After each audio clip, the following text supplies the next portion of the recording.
Prince. My card. Oh, pleased to meet you, Your Highness. Look, I'm not going to beat about the bush. I've got a hell of a hangover, and I'm playing polo at 3. Last night, I was having a ball, I think. Absolutely smashed. Usual sort of thing. Fire extinguisher down the trousers, peeing off the balcony into our detective. D-bag Tony Blackburn. I met this rather delectable little filly, and we were bonking away at about 12 o'clock. When suddenly, there's mice everywhere. I thought for a second my shooting stick had turned into a pumpkin. But why have you come here? Well, when she pushed off like that, she left a bloody shoe behind. So I thought I may as well take a swift nifty around the domain, and whoever this shoe fits will be my wife. Whoa! Over there! Oh, see! It fits! Oh, do shut up, you silly old bag. Oh, Pinsy, look! It fits me! It's closer than Vicky Hodge, but still no way. Second, I thought I was more plastered than I was. Anyone else live around here? No! Yes! Only Cinders, and you wouldn't want to meet her. Shut up, fish face. I'm the prince, and I will decide who I want to meet. Show her to me now. Cinders, it's a prince! Ooh! Ooh! Look, I'm the prince, and last night I was having nookie with a rather delectable little bit of a skirt. Not unlike yourself. But to cut a long story short, I have a shoe here, and if it fits, you're going to marry me. Now, don't ask any questions. Oh. Oh. Good, it fits. Come on, you don't mind bunks, do you? I can't stand women who wiggle a lot in bed. It doesn't fit, actually. Oh, do shut up. Of course it fits. I've got polo at 3. Well, look, what about the other one? Perhaps the other one won't fit.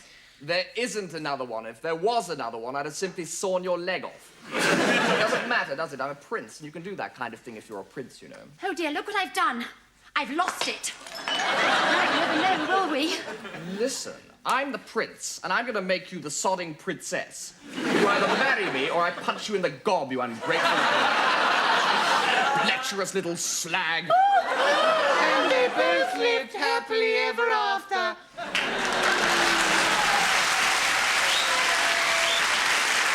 Afternoon, everyone. It's been as exciting a day's picket as I can remember on the England ground, with the miners throwing in everything they've got. The police throwing it all back. It started back in March with Yorkshire all out and Nottinghamshire all in. And they've now been 186 days at the picket, which beats Eddie Shah's effort last year, but still falls short of Boycott's longest innings. Not an easy target, that. That's a good effort.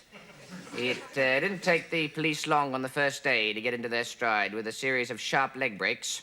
And, they picked up a few quick pickets. But I must say, this Yorkshire side is determined to try and block every delivery, as well they should be. I can't remember a more powerful squad since the Great Miners' Tour back in the early 70s, when they took the series against an England side skippered by Edward Heath. Good effort, that, I thought. Although the Australian Tour of 52, in my opinion, was pretty close. Wasn't easy in those days. Some of those pitches were as dry as a dead dingo's donger. And it's always a lesson for young people out there. You can always learn a lot from history. There are some pretty famous names out there. Robert Maxwell at third man, Maggie Thatcher in the slips. And Neil Kinnock at silly bid on. Not to forget McGregor and Scargill, having at first refused to face each other, unprecedented as far as I'm concerned. And they then produced some very aggressive vitriolic play, although at some points it was debatable whether they were using the same rule book.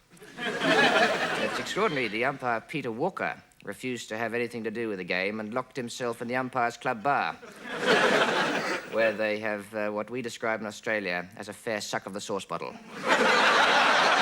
That's marvellous effort, that, I thought. So there it is, then, all the makings of a titanic struggle, with the miners at 6,000 arrested for absolutely nothing, and the coal board 10,000 police for 73 billion quid. All in all, a good year's picket, and let's hope we all survive the winter, although I'm a bit in the dark on that one. Footnote to all that. Second day, new ball just about due when this happened. In nomine Patris et Filius et Spiritus Sancti. Amen.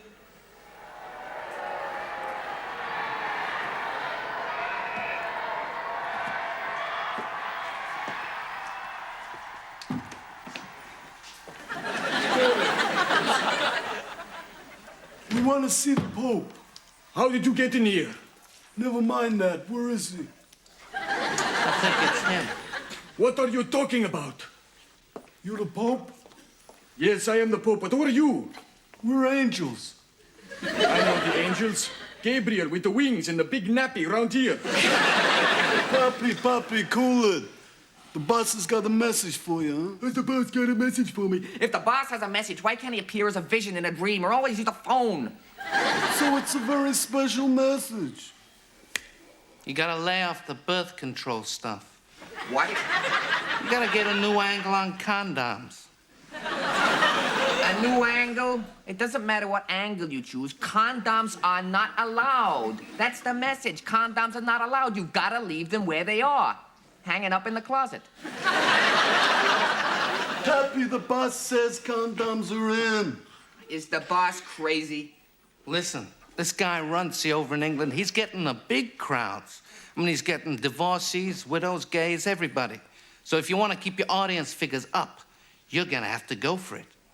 And condoms are the way forward, huh? Sure. So you just pass them round on the tray after service, okay? Yeah, it could work. Sure, it'll work. Okay, guys.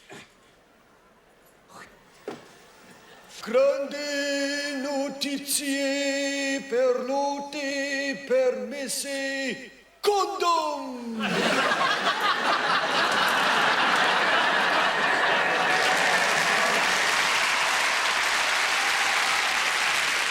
Good sketch, that, I thought.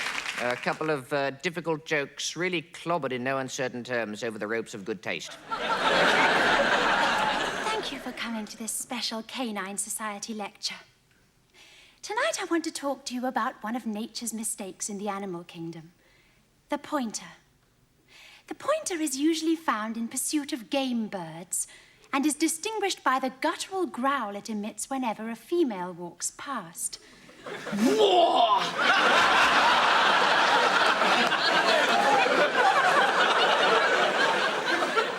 This species is unique in that it has no breeding, is virtually untrainable, and is a nuisance in public.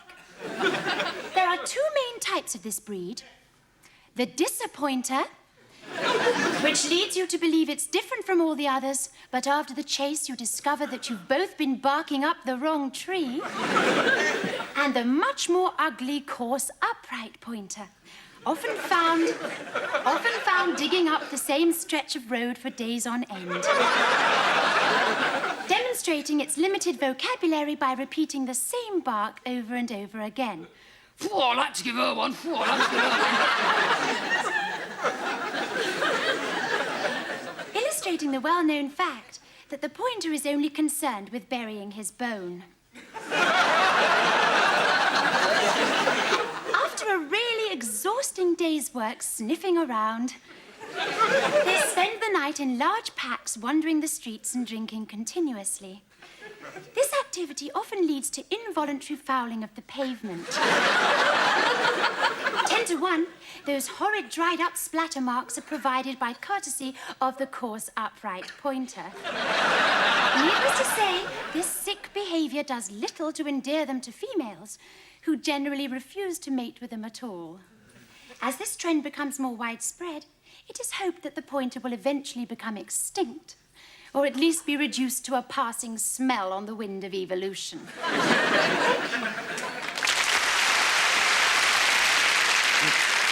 You know, us cab drivers see some things driving around London, don't we? What? Like shops? Yeah. You see some right old shops, don't you? That's not what I meant. What, you mean buses? Nah, you don't see that many of them, do ya? I'm talking about people. Oh, people. That's a good one, that people, yeah. Hundreds of them, yeah. Give you an example.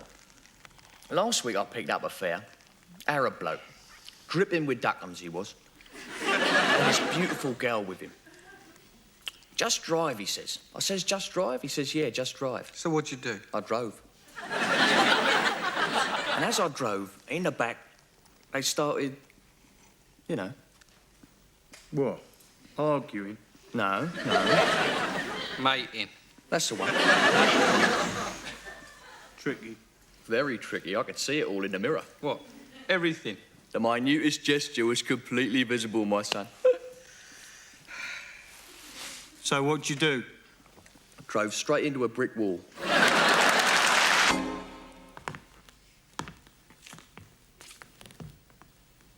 Trouble. Trouble, Ron? People in the audience not paying attention, Ron. Oh, dear, Ron. Ladies and gentlemen, a word of advice. When we're around, shut your gob. Or I'll shut your gob for you. And keep your eyes peeled. Or I'll peel your eyes for you. I've got 2 words for you lot to think about tonight. The first word is influence. And the second word is... Murder. Respect. Oh, yeah, respect.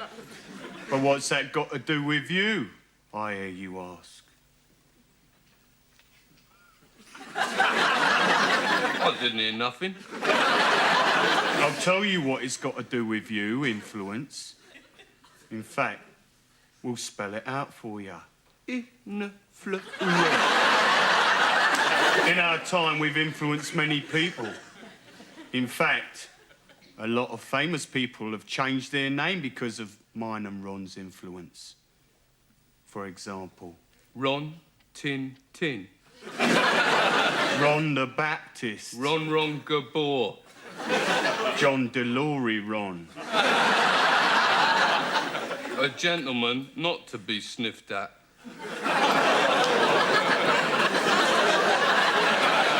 Oh dear, Ron, they're laughing. Are they, Ron? They better be, Ron. Ladies and gentlemen, remember our second little word? Respect. Do we have to spell that out as well? I hope not. You should have respect for men of effluence like what we are. I can remember one particularly litty young gent who didn't speak to Ron here with the respect he deserved. So Ron had to give him a little lesson in how to talk properly. Yeah. I put his feet in a bowl of water, his finger in a light socket and give him an electrocution lesson. A very illuminating experience, I'm sure you'll agree. But oh dear, bad news. The old Bill come round and had our Ron away. Ron? Ron. Ron? Ron. Ron away? That's what I said, yeah. Which is quite a coincidence, really, because it's time that we were on our way. Ron. Not now. Later on. Listen, we got to go now, because we got to go to a funeral to pay our respects. Unfortunately, Ron's missus here just passed away. What'd she die of, Ron? Crabs. You don't die of crabs, Ron. You do if you give them to me. Enough said.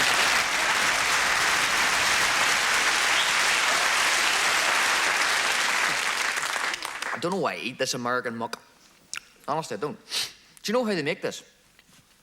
They take a whole cow, and they throw it into a big machine, which minces it all up, and 5,000 or 6,000 of these come out the other end. The whole beast, eyes, ears, wings, tails, hooves, and let's face it, the toilet area. Now, you can call me square if you want, you know, but I find that a wee bit disturbing, you know. I frankly resent the idea of forking out good money on bits of cow's ass. And what about our environment? Fact, there are 14 million dogs in this country. Fact, a dog will ease his bowels 3 or 4 times daily. Fact, each easement represents some 6 to 10 ounces of unsavoury waste materials. That constitutes some 952,000 metric tons evacuated per 24-hour period, including Sundays and bank holidays. It doesn't just stop in the streets and parks. The flies get at it and come into your kitchens and walk all over them. The rains come and swirl it into the water supply, and before you know where you are, we're bathing in it, spreading it on our toast and pouring it into our cocoa. And people worry about nuclear waste. It was the same with horses. We're all too young to remember, but 100 years ago, they were predicting that New York would be piled 6 feet deep in horse dumpies by the year 1940. They didn't take into account the invention of the motor car. The car. But cars are no different. They send out their waste through the hole in their backside as well, same as anyone else. This world is full of number 2s. Now, to me, and probably to most of you, a cow pat is a cow pat. But it takes an American to think of slapping it into a lightly toasted sesame seed bun with a golden square of melted cheese. And we swallow it whole, you know. Look at television. Well, you already are. But I mean, take Quincy, the Love Boat, Chips. We would have just carried on trading stuff like that into the pavement. It takes the Americans to scrape it off and sell it around the world. This country is fast becoming America's cultural colostomy bag.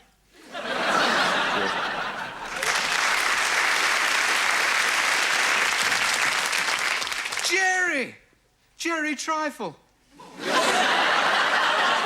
absolutely soup to see you. Harry Coe, how are you all been? Medium to well done. Well, I must catch up on all the latest noodles. What's cooking? Walk. That's all I ever seem to do nowadays. I tell you, I walk my fish fingers to the marrow bone. My life is awful. It's trying, it really is. Sometimes I wish I'd never been brawn. Still, enough of my truffles. How's Suzette? Crepe. Crepe, Suzette? Yes. I went to that party at Basil and Rosemary's last week. I got a bit pickled. While Suzette was vindaloo, things got a bit saucy. Yes. Well, she came out and saw me goose pate and quiche Lorraine. That must have been very hard for her to swallow. Tell me, what did she do? Well, first of all, she mashed my potatoes. Then she poked me in the mince pies and I couldn't fricassee a thing. So I suppose that's chow to her then, is it? Yes. Well, never mind. There's plenty more dishes on the menu. I mean, what about Olive? Oh, stuff Olive. So why don't you butter Marge up? Well, actually, we went out for a bit of a caper last night. Oh, really? Where'd you escargot? Well, we went to see a Shakespeare play. Which one? Omelette. Any good? Excellent. Cabby, ha. Yes, then it was back to my place for a bit of hanky pancake for starters. And for afters? Roly-poly. So I suppose you got your just desserts, did you? Well, yes, she got out her instant whip. To give me a goulash on the rump. But she missed, and now I've got mince bolognese. Such crudité. You should have seen what I had for breakfast in bed. Croissant neuf. Mind your own business. A good, solid captain sketch, that. Got right behind the line and kept up a very good length. What a pity he had to go. All right, darlings, no worry here. Andrew Lloyd Rice is doing a new musical and he wants us to come up with some ideas. Right, this is it so far. We've had cats, trains, South American dictators, and Jesus. Now, what have they all got in common? They're all silly ideas. That's right, and they make money. What we've got to do, darlings, is come up with something even more silly than people dressed up as cats. Wait a minute. Wait a minute. Buildings.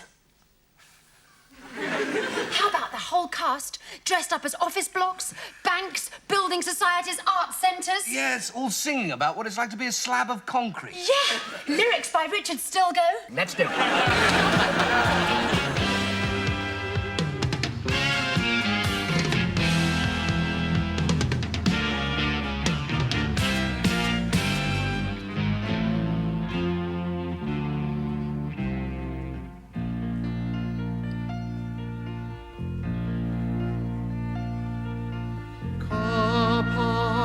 I'm a big lonely car park. I just stand here and cars park all over my head. Big block, I wish I was a big block of offices or a shopping center instead. Yes, I'm so ugly, none of the other buildings will talk to me. I'm under stress like Starlight Express. Hang on, don't admit that all hope's gone. I'll help you, I'm a bank John. By a lesson we can make a lot of bread. Do you think I could in my position? Yes, you're a very attractive proposition. I'm a really flashy airport. I don't usually talk to your sort, but there's something in your eyes, and the tire marks on your flies makes me want to do something to you. So lift your body up and pay display. See if you can light up my runway. We'll be a beacon in the dark, and we'll both have a place to park. Now everything's flowing with milk and honey. There must be a way to turn this into money. Yes, the theatre. Yes, the theatre.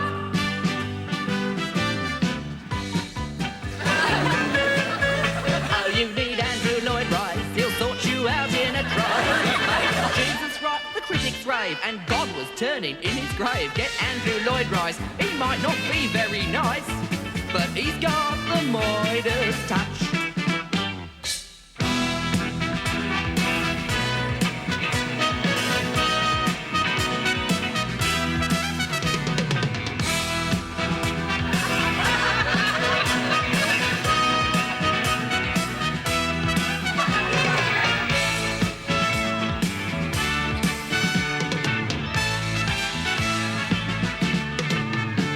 Just take my advice, get Andrew Lloyd Rice.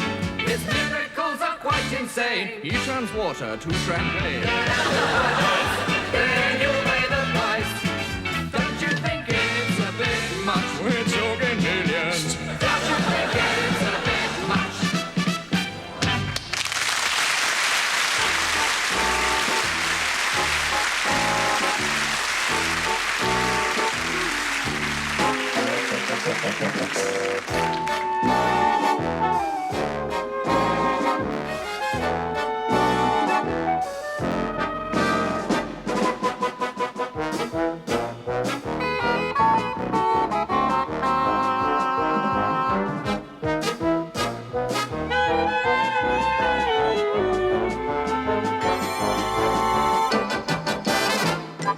And as the players run off to the pavilion, let's look at the scoreboard. Out of 42 jokes delivered, the home team has scored 43 laughs, which works out at well over a laugh a minute. Not a bad effort, that.